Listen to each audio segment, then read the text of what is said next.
Hey everybody, Alex Kozora, SteelersDepot.com, back with some Pittsburgh Steelers tape breakdown and analysis. We're back for our Football 101 series today. I want to focus on the defensive side of the football and talk about what is a two-way go, what is a one-way go, and that essentially refers to the freedom and the lanes in which pass rushers can rush the quarterback. Believe it or not, it's not just everybody do what they want and rush however you want in whatever gap and lane you want.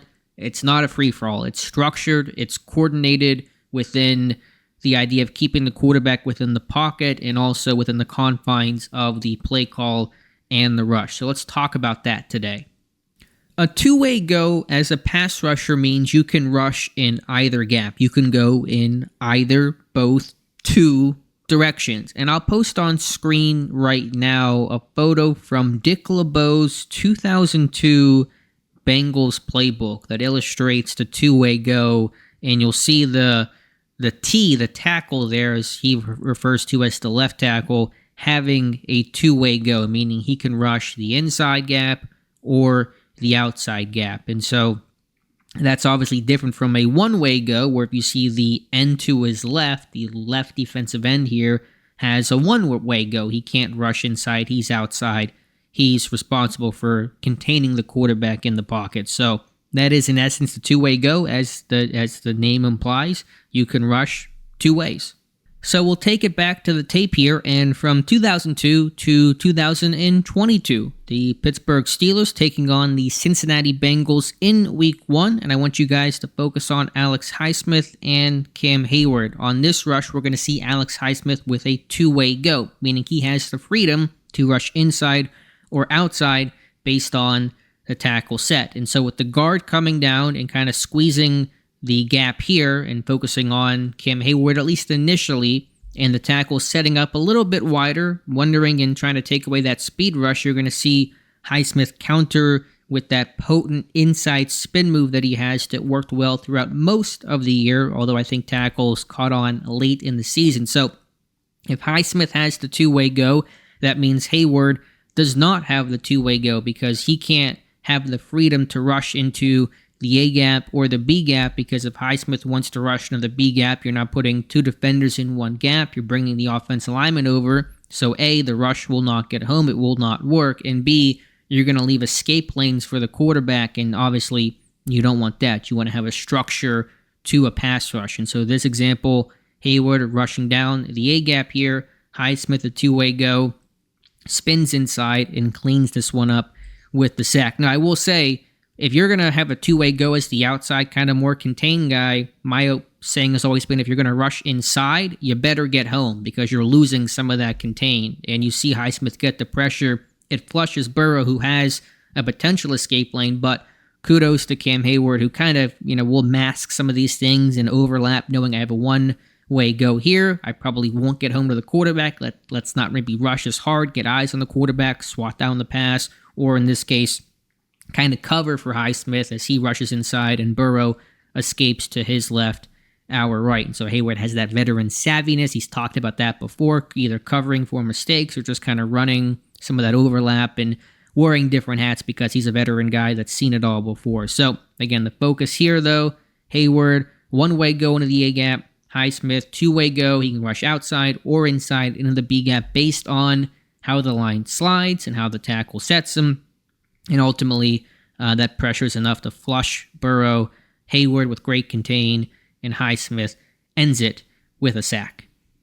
Oftentimes, when we think about one-way goes, two-way goes, they have a lot to do with blitzing. And anytime you're bringing more than four, there's an add-on, there's a fifth rusher, you're going to have a lot of one-way goes because you can't really give guys freedom to rush however they want within the structure of a blitz. So week 2 against the Patriots, I want you guys to focus on Devin Bush, the weak side linebacker on this play, aligned away from the strength, away from the tight end, and Larry Ogunjobi, kind of the two-eye inside shade, just slightly on the right guard. And so we're going to see Bush blitz the B gap, Ogunjobi into the A gap, and that's one-way goes for each guy. Ogunjobi cannot have a two-way go to rush B gap to A gap if he wants, because Bush is going to blitz and run into the B gap here. And so Ogunjobi, that's why he spikes down, because Bush is going to occupy this lane. If Ogunjobi does, they're both going to be in the same lane. It's going to bring all the blockers into one big pile. It's never going to work. And again, it's going to create some of those escape lanes if Mac Jones wants to step up and take off. So one way go here. Now, I think when Bush meets the running back, Stevenson, he can kind of rush inside, outside, however is needed to beat him here on this play.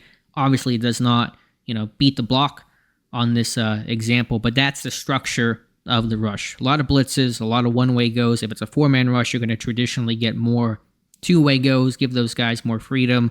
But blitzes, a lot of this is your gap. This is where you're either blitzing or rushing, so it's all flowing together.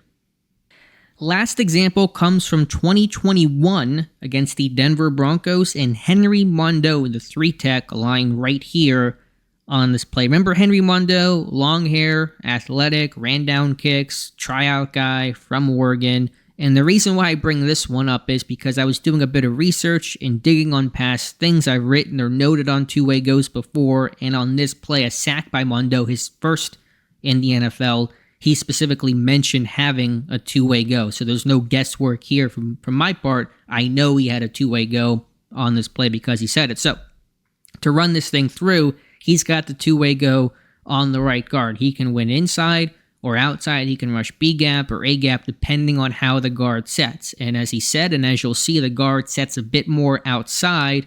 That creates an inside lane in that A gap for Mondeaux to produce this beautiful inside spin move. Again, really good athlete Mondeaux was, to beat the guard inside and then take down quarterback Teddy Bridgewater. So two-way go on this play, depending on how he sets. The guard setting out wide.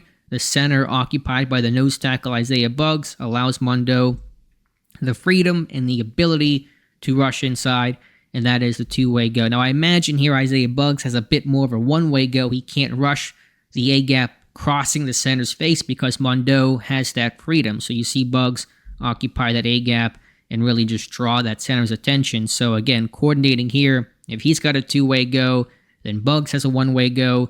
TJ Watt generally is more contained, has more of an outside rush here. He can't really rush hard or spike into this B-gap because Mondeaux may be occupying that space. So that's important to note. On the other side, looking at Melvin Ingram and Cam Hayward, we're going to see Ingram drop into coverage on this play, and that basically turns Hayward into the contain guy, and he's going to rush more outside and have less freedom because he's got to be the one responsible for the contain, with Ingram dropping into coverage. Now you saw with Highsmith, he spun inside. You kind of see Hayward duck inside a little bit here.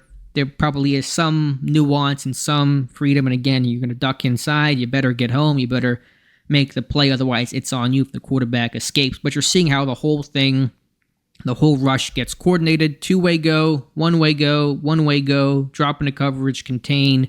That's kind of the structure of the play. And again, four-man rushes, you usually get guys will have more two-way go. Somebody will have that two-way go more often than if you're blitzing, because there's more people assigned to certain gaps and there's just less freedom overall. Pittsburgh prefers to rush 4, drop 7. Of course, you're putting, a strong number in coverage. You're not, isolating matchups as much. If you're dropping 7, there's more overlap, more coverage, and it allows those guys like TJ Watt, like Alex Highsmith, like Cam Hayward to have more freedom for those two-way goes than just here's your gap, here's how you're going to rush, and it can allow offenses to more easily, I should say, take you away with those one-way goes. So that's the overall breakdown. Two-way goes, freedom to rush, inside, outside, however you can beat your man based on how he sets you.